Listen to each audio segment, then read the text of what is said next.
CT scans of your heart to determine it, because you need to irradiate your chest and to do so.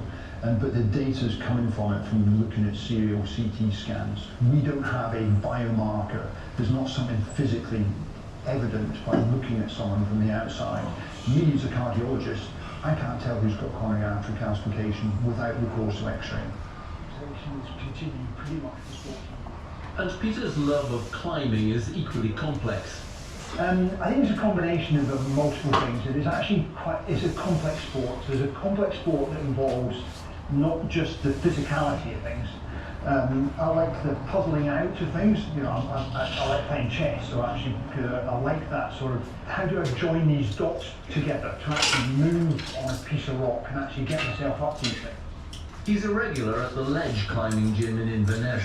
His chosen sport trains his strength, balance, mobility and more, as well as his cardiovascular system. For all athletes, regardless of sport, there is one big red flag to look out for.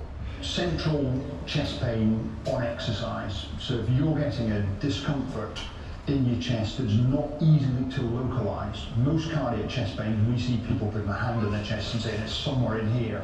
And if you're getting a deep pain that's hard to localize, particularly prevalent on exercise, that definitely you should be concerned that there's coronary artery disease prevalent.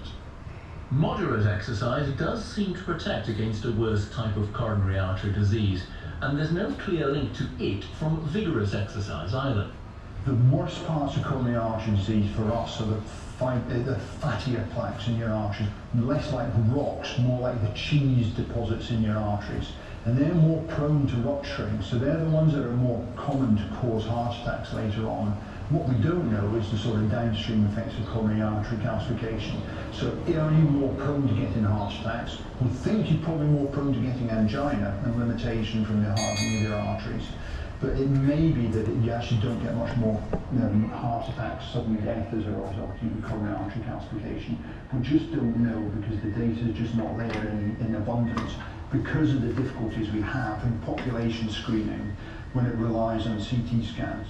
If I was given the choice of completely normal arteries versus coronary artery calcification, of course you're going to choose the normal ones.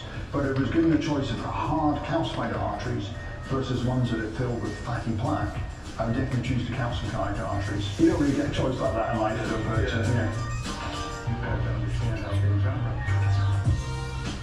After hearing that, I wondered what are the implications for HIIT exercise, short high-intensity intervals. Again, the evidence is not yet clear, but it suggests they should be balanced by more moderate exercise. HIIT should not be the only thing you do. In part 3, we'll discover who is at most risk of a sudden cardiac event. First, atrial fibrillation and atrial flutter, for which I recently underwent tests.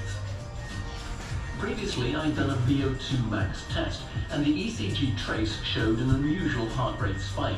It might have been an early warning of a common problem for older endurance athletes.